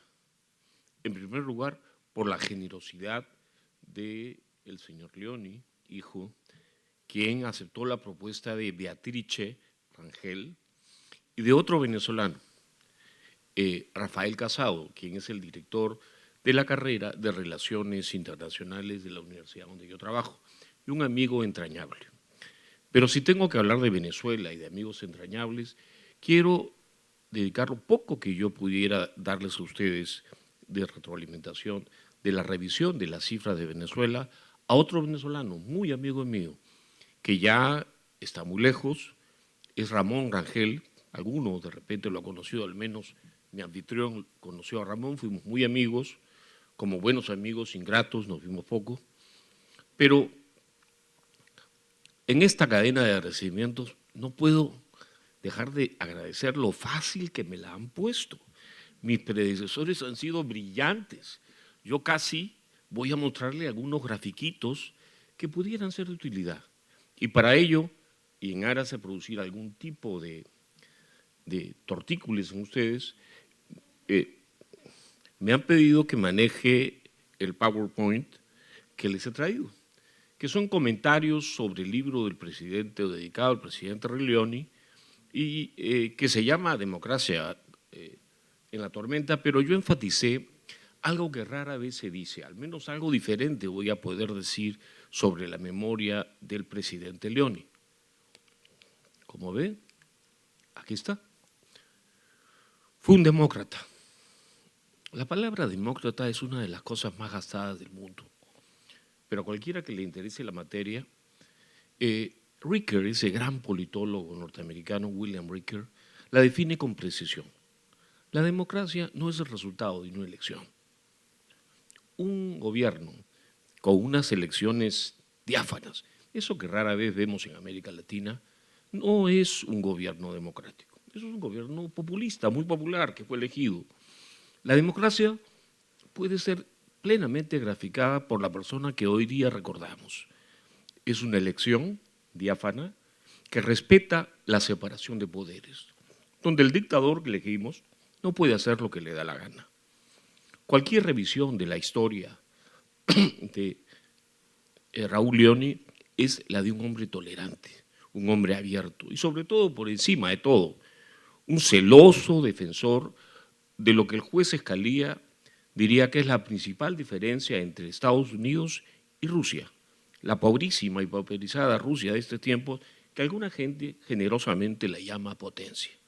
Y esa es la separación de poderes. A mí me encanta cuando me recuerda un historiador hace unos minutos que la mayor parte de las propuestas de un gobernante de izquierda fueron detenidas en un congreso bochinchero. Bueno, lo que más requiere América Latina, lo que construyó Estados Unidos es un congreso de minorías. Las mayorías congresales en América Latina son una desgracia. Para hablar de una democracia en tormenta hay que hablar de libertades económicas, decíamos hasta hace poco a todos los economistas, pero sobre todo políticos, y algo muy concreto, derechos civiles y libertades políticas. Respeto a la propiedad privada porque, como sabía Aristóteles, si uno no tiene propiedad privada, no tiene libertad. Y si queremos entender esto, a lo largo de la historia venezolana, me sale mi cuarto de hora de profesor de economía política, grábense 3 vocablos. La propiedad no existe, los empresarios tienen que opinar sobre la política económica y el capitalismo es siempre salvaje. Los 3 vocablos, capitalismo, mercantilismo y socialismo, sellan el fracaso de América Latina. A ver si puedo avanzar. Voy a hablar del gobierno del presidente Leoni separando la historia de economía en 2 partes, usando cifras de Agnus Madison para la región. Hablo de la Venezuela de los 30 hasta el gobierno de don Raúl Leoni. ¿Qué nos dicen los datos? Que alguna vez hubo un país desarrollado en la historia de América Latina. Ese brillante economista argentino que hoy día es candidato y que dice que Argentina fue muy poderosa y desarrollada, los está engañando. Argentina nunca tocó el umbral del desarrollo económico. Ni Chile, ni Brasil, ni México. Ustedes sí. La historia del crecimiento venezolano durante aquellos años fue un crecimiento alto. El gráfico no es muy generoso, pero ese crecimiento per cápita. Si vemos el crecimiento duro en dólares duras, ninguna región, ningún país de la región creció de esa manera. Y ustedes deben saber que es una falsedad eso de que el desarrollo y el crecimiento son cosas muy distintas. Todos los países que tienen un crecimiento alto, por décadas, se desarrollan. Y eso fue lo que les pasó a ustedes. Fíjense cómo sube el producto per cápita, el nivel de vida de un venezolano. Se llenaron de peruanos, argentinos, chilenos, de todos se llenaron. Y si utilizamos el índice de Lariano, que es un ratio de qué tan cerca estamos del desarrollo económico, el único país que tocó el umbral del desarrollo económico en la historia de América Latina, hasta la gestión del presidente Leoni, fueron ustedes. Pero no les han dicho que eso pasó. Fueron el único país que tocó el umbral de desarrollo económico que tenía ratios de producto por habitante sobre el producto por habitante de un país desarrollado similares a los que hoy día tiene Italia o España. Fueron desarrollados y nos dejan una lección a todos los latinoamericanos. Primero, fue un país desarrollado bastante cerrado, que permitió inversión, como se dice acá, gracias a la separación de poderes en petróleo, y pare de contar. Las exportaciones de petróleo eran casi todo, y la manufactura no, porque en el fondo el sello de la región, ese afán por mezclar mercantilismo con socialismo, dejó claramente dibujado lo que Acemoglu y Robinson llaman hoy día una economía extractiva. Saca lo que puedas, no incluyas. Bueno, se llenaron de gente, fíjense esa tasa de crecimiento demográfico. Y también tuvieron un cierto ejército. Cuba la tuvo difícil. Cuba quería lo que ella tiene. En ese momento no pudo. Si hay alguien que agradecer, es al liderazgo de gobernantes como don Raúl Leoni. Miren el milagro de mejora en condiciones de vida en Venezuela. En el 71 ya tenía casi la misma esperanza de vida que hoy día tiene el milagro bolivariano en Bolivia. Mayor fraude no existe en la discusión económica. Pero fíjense cómo subió la esperanza de vida, cómo se redució la tasa de mortalidad. Son indicadores sociales que a Europa le tocó siglos. La tasa de mortalidad también se robó. Eran días de progreso. Aquí se dice que hoy día, cuando la gente es educada, no se le refiere a esto. En realidad se le debió referir en su momento. Ahora las cosas son distintas. También tuvo separación de poderes, respeto por las instituciones, inflación baja. Al pueblo no se le robaba. Podía comprarse una casa. Pero, ¿qué vino después? Alguien dice que se fue hacia la izquierda. Vamos a ver las cifras primero. Bueno, Venezuela entre el 71 y el año antepasado, que tiene cifras, bueno, las mejores cifras que he podido usar, es otra Venezuela. La Venezuela por la que ustedes están acá, con todo respeto, aunque Miami es hermoso. Nunca en la historia de la humanidad ningún país se ha subdesarrollado tan rápidamente como Venezuela. Es terrible. Eran Venezuela, eran España y son Bolivia. No les gusta que se lo diga, pero lamentablemente yo no lo digo. Yo solo torturo los datos. Y cuando se tortura los datos, la naturaleza confiesa. Ustedes, Venezuela, es hoy un país desarrollado. Si creciera al 7.5% por 60 años, no alcanza a la Venezuela de Raúl Leoni. Es duro, pero es la realidad. Aunque la realidad a veces nos da sorpresa, los milagros pasan todos los días, pero entiendan, lo fueron y lo perdieron. Esos economistas son malos. A quien quiera, si está mal por la observación, yo le voy a dar el índice de desarrollo humano, que no sé qué mide, porque el desarrollo se mide por la evolución del producto per cápita en el largo plazo.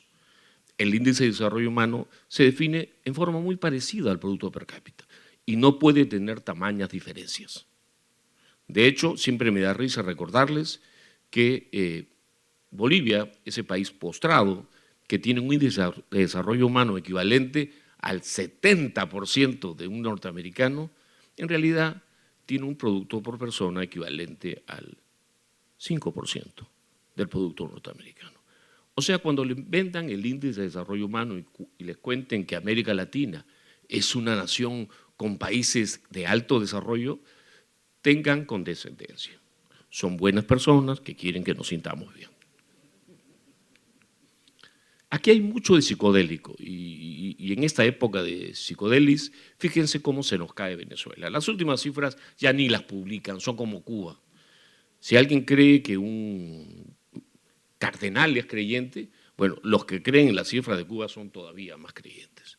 Lo mismo sucede en términos del producto per cápita. Mire ese derrumbe monstruoso. Ustedes no han crecido por más de 50 años. El Perú, es una desgracia, ha crecido 1.8 y es una vergüenza, pero ustedes se hicieron daño. Es bueno preguntarnos qué pasó. Más allá de la crónica histórica apasionante que yo ni en sueños podría alcanzar, o al menos intenté aprender algo de la economía venezolana, recordé mis discusiones con Ramón, con otra gente, pero es apasionante la historia venezolana y no me atreví a entrar a ese mundo, solamente hice unos grafiquitos. El crecimiento de largo plazo, el que va a marcar los próximos 10, tiene una tendencia horrible. Así que si ustedes quieren salvar a Venezuela, les digo que es muy difícil. Es como hacer que el glorioso Club Universitario de Deportes, del cual yo soy hincha, que es un adefesio, algún día sea campeón de Interclubes. Eso toma algún tiempo. Esto es la forma como recibieron gente y ahora cómo exportan gente. Ya no la reciben, dicen, de vuelta. Aquí nuevamente vemos que no cambió mucho. Repitieron el esquema mercantilista, socialista, que tampoco impidió que Venezuela continúe creciendo. Pero fíjense, por ejemplo, cómo se derrumba últimamente la producción industrial, debilitando y haciendo más vulnerable a Venezuela. Venezuela, señores, nunca fue desarrollada por el petróleo, es un mito. Venezuela fue desarrollada por sus instituciones, se respetaba la separación de poderes, había libertad económica, libertad política. Ahora no la hay para nada, ¿no? ¿Qué más les puedo decir? Comienzan a derrumbarse todas las ganancias. Se deteriora la esperanza de vida, la mortalidad comienza a subir y estas son las cifras que da una dictadura. Alguien podría multiplicarla por algún entero. Yo no adivino, así que solamente uso lo que puedo citar. Lo mismo con la mortalidad infantil. Su país se ha convertido en un desastre humanitario. De salida, difícil. Incluso los gastos oficialmente registrados por el gobierno venezolano actual están en declive, porque ya no se puede meter tanto. El flujo a 10 años de su crecimiento per cápita hace que quien vuelva los ojos a su gran país sea un héroe, no tenga expectativas de magia. Y por ello me atrevo a hacer un break cortito. No hay cifras para que yo pueda contrastar la hipótesis de que el colapso institucional, la reducción de la libertad, el respeto a la propiedad privada, el respeto a los derechos civiles, ha explicado lo que Raúl Leoni tenía muy claro. Cuando leía el maravilloso tomo 1 y 2, me quedaba corto porque yo solo soy un economista que ve y hace este tipo de gráficos. Todo hombre es un ignorante, es solo cuestión de saber qué hace uno más o menos bien, ¿no? Entonces dije, pongámonos lentes recientes y voy a molestarlos, llevarlos a algunas lecciones que da Latinoamérica para todos los latinoamericanos, incluso para Venezuela. Esta es América Latina hoy. Y esta es su tasa de inestabilidad. Entre los campeones, para mal, están todos los países de izquierda. No voy a ir con… Estas son cifras para el año 2021. Si nos vamos al flujo quinquenal de ratio de desarrollo relativo, esas cosas que me encantan a mí, que mide cuánto nos desarrollamos en los últimos 5 años, fíjense qué mal le va a Venezuela, a Nicaragua, a México, a la Argentina, abiertamente metida hacia la izquierda. Si utilizamos el crecimiento por habitante, son los mismos perdedores. Digamos que podemos dividir a la región entre muy perdedores y perdedores. ¿Por qué digo esto? Porque si la medimos un poco más, todos aparecemos con indicadores de corrupción burocrática tremenda. La corrupción no es privada. Los privados son delincuentes. Los corruptos son los coimeros, los coimeados y los ciegos, sordos y mudos o cómplices.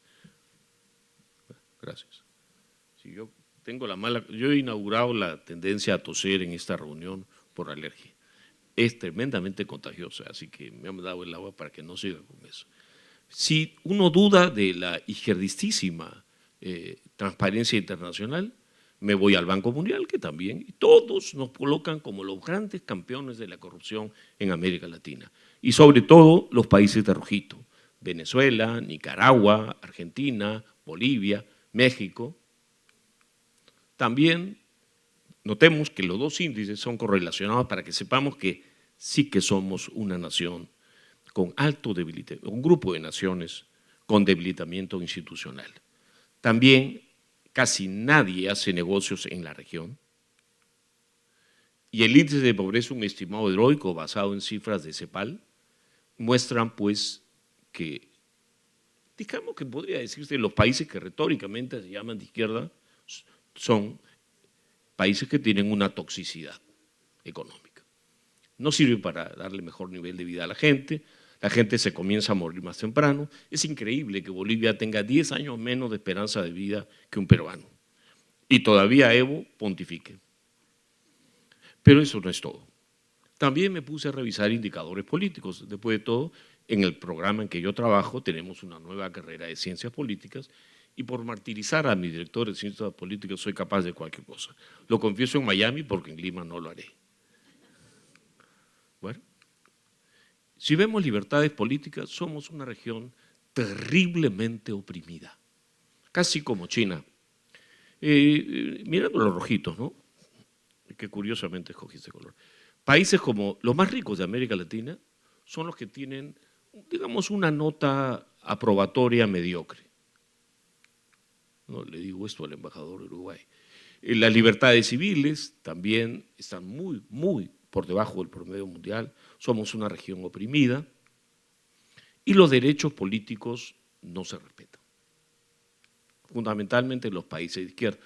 Y en términos de libertad económica la foto es parecida, estamos atrasadísimos, las escalas favorecen a los países regionales y si algo caracteriza a América Latina es que desprecia su libertad. Ay, la libertad no se come. Entonces dije, ¿qué les parece si invierto? ¿Cómo? Vamos a hablar de opresión, ¿les parece? O sea, el índice opuesto a esto, no sé en qué país latinoamericano se ha registrado hace unas 2 semanas, pero parece que la gente no puede protestar ahí. A propósito, no agradecí el honor de estar en el Museo de la Diáspora Cubana en Miami. Es un inmenso honor para un ciudadano peruano. Y calculo scores de opresión. Y olvídese, eso debería ser 100%. Aquí usamos tanto el índice de libertad política de Freedom House, que generosamente lo publica hace 20 años, y el índice de libertad económica de Heritage. Pero si uno es un poco aristotélico y usa el índice de derecho de propiedad en lugar de libertad política, nos va de perros y a nuestra queridísima Venezuela le da una opresión altísima. ¿Qué significa esto? Bueno, voy a ser bien rápido porque ya los aburrí bastante con mis gráficos. Resulta ser que la opresión trae corrupción burocrática. Fuerte. Esto es lo que dice América Latina. Lecciones de América Latina para los latinoamericanos. Que la opresión empobrece, reduce el producto por persona, el consumo. La opresión deprime el índice para hacer negocios. La opresión es la izquierda, no lo voy a decir más. La opresión se asocia a menor nivel de desarrollo relativo. La opresión se asocia incluso a un índice menor de desarrollo humano, ese que Naciones Unidas nos publica para que nos sentamos muy bien. También se asocia a mayor inflación, inestabilidad, es lógico, lo acabamos de ver, a menor esperanza de vida, a menor crecimiento económico de largo plazo, a mayor incidencia de pobreza. Y aquí viene una sola reflexión en defensa de todos mis amigos que se declaran de izquierda. Yo sería de izquierda, de hecho, un socialista convencido, si estuviéramos en Finlandia. En Finlandia, este es su producto per cápita, esto es su grado de respeto a los derechos políticos perfectos, esto de respeto a las libertades civiles, esto de respeto a la propiedad privada. Y esto va altito, que es invertido, su bajísimo nivel de corrupción burocrática. Son ricos, no son corruptos y son ciudadanos. Lo primero que me trae a mente, esta tabla es Raúl Leoni padre y su excelente gobierno y todos los venezolanos ya bien involucrados en una época donde en Venezuela los ciudadanos peleaban contra las fuerzas de opresión muy populares en la época. No deseo hablar de Argentina, ni del país del indómito Inca, ni Bolivia, con índices deplorables de corrupción, pobreza, poco respeto a los ciudadanos, a sus derechos políticos, a sus libertades civiles, porque los economistas no hablamos de eso. Ayer le cambié la presentación a Raúl y puse las cifras de Venezuela, solo para deprimirlos.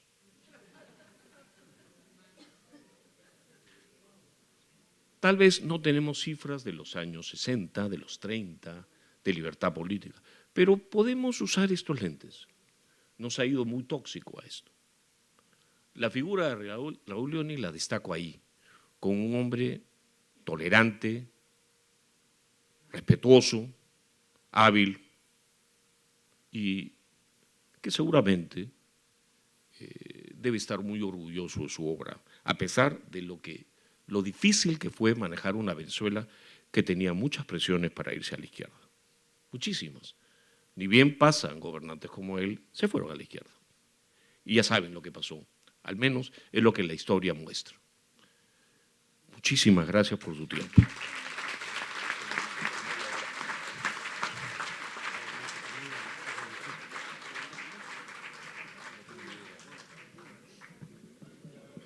Bueno, para concluir con sus conclusiones, el doctor Luis Fleischmann, que es académico, escritor, profesor de Ciencias Sociales y Políticas del Palm Beach State College, experto en Latinoamérica y en el Medio Oriente, asesor de importantes figuras políticas en nuestro país y fuera de nuestro país, y escritor y académico también, como los colegas que lo precedieron. Dejo con ustedes al doctor Luis Fleischmann.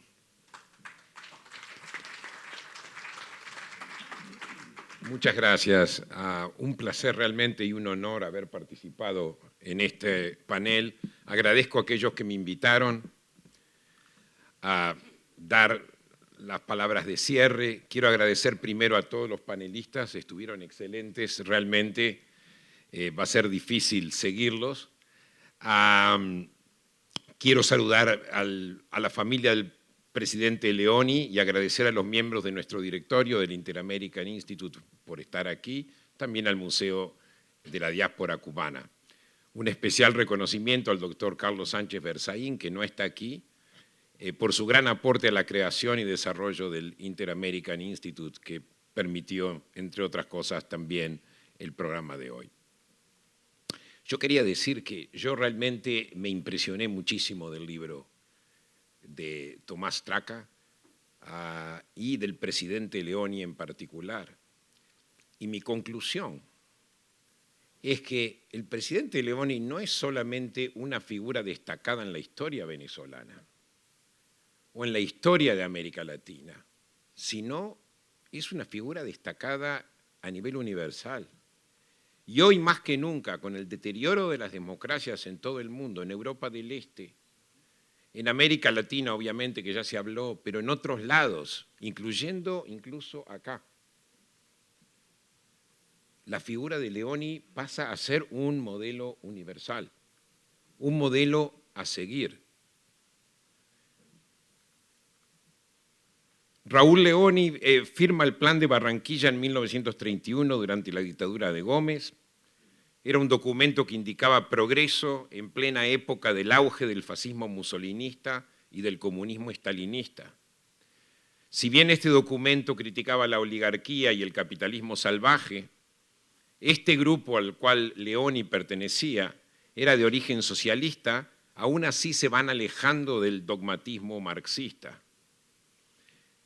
Leoni y sus compañeros de ese grupo de la generación del 28 entienden la importancia de la conciliación entre las clases y la paz social mediante una alianza de diversos sectores y clases que incluye la industria nacional, la pequeña empresa, las clases medias, los obreros, los campesinos y lo que se llama en idioma venezolano, algo que aprendí recientemente, Juan Bimba, el hombre humilde. Además de esto, Leoni también se preocupa por la Venezuela profunda, esas zonas remotas de la sabana donde el Estado todavía no había llegado. Leoni juega un papel primordial en este aspecto.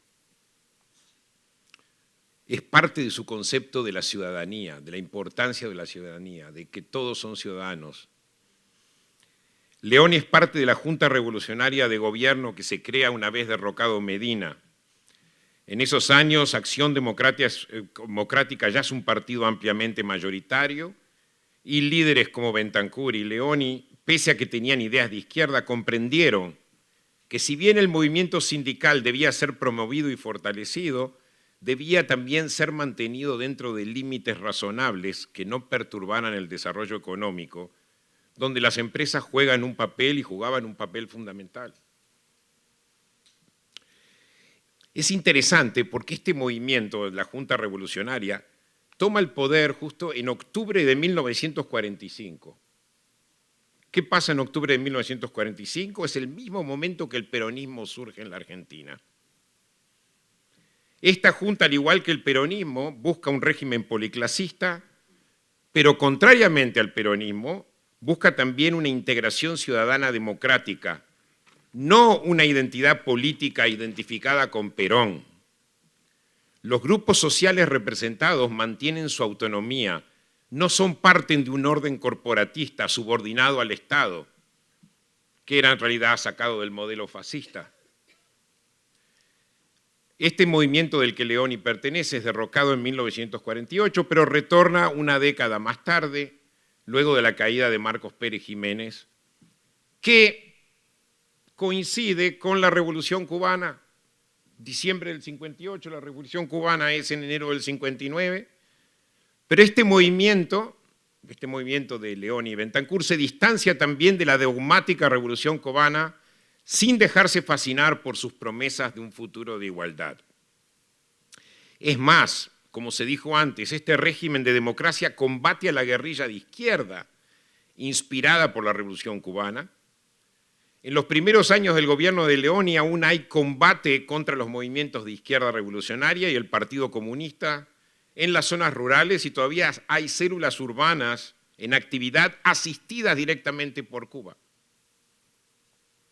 Y es ahí que se denuncia a Leoni y esto se mencionó aquí, por excesos contra la guerrilla.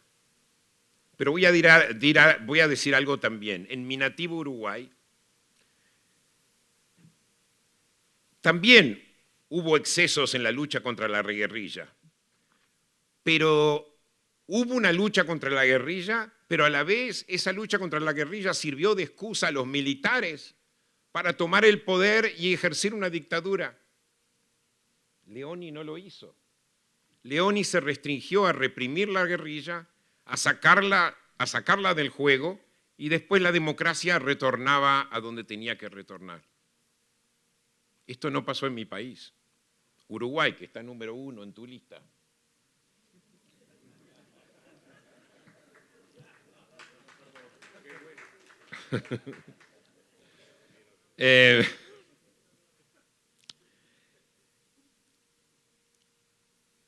Leoni también comienza su mandato, justamente, y esto lo mencionó también Tomás, cuando dictaduras militares de derecha en Brasil empiezan a emerger, en el año 1964, justo el año que comienza el mandato de Leoni, y 2 años después hay una dictadura que sigue el modelo brasileño en la Argentina.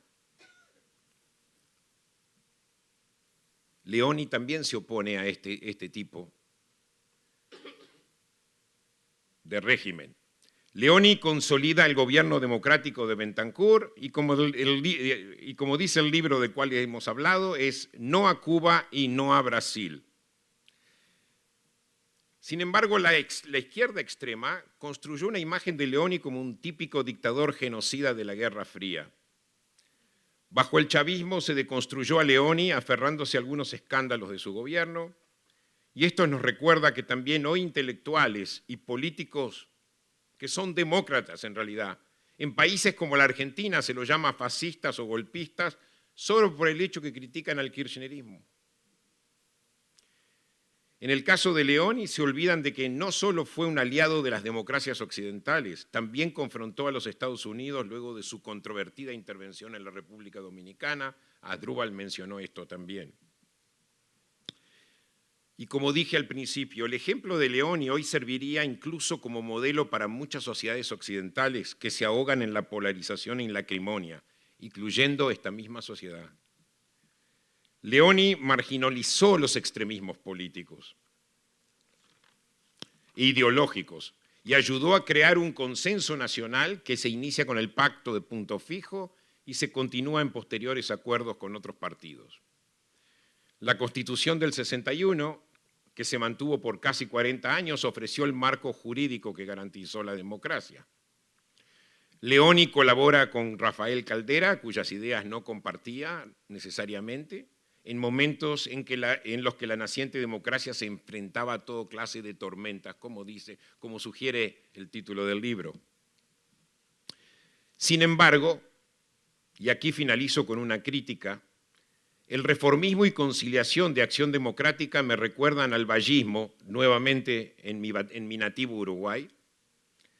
El Estado era benevolente, sería benevolente, conciliatorio entre capital y trabajo y creará una especie de protección para sus ciudadanos. Esa era la idea del vallismo en Uruguay. El Pacto de Punto Fijo y los acuerdos entre partidos que siguieron a Punto Fijo incrementan el poder de los partidos políticos y del Estado sobre la sociedad. El petróleo nacionalizado es la principal fuente de ingresos nacionales. El Estado es un repartidor de leche de una gran vaca lechera, que es la Venezuela petrolera. El poder del Estado de distribuir y el dominio de los partidos eventualmente no logran evitar ni la eventual corrupción ni la crisis de la economía que dependían abiertamente del petróleo. Al igual que en Uruguay, donde también hubo un régimen de coparticipación de los partidos políticos, lo que algunos han llamado partidocracia, no logra sobrevivir las más severas crisis económicas. Y es aquí donde emerge el chavismo como salvador que finalmente le da voz a aquellos sectores extremistas que Leoni contribuyó a marginalizar y que ahora se presentan como los salvadores de la patria y pioneros de la lucha contra la corrupción de la élite política. Le debemos a Leoni, como a Betancur, lo que hubo y lo que queda de democracia liberal en América Latina, pero también tenemos que aprender de Leoni para mejorar la posición de las democracias liberales en el mundo entero. Muchas gracias a todos. Un excelente día.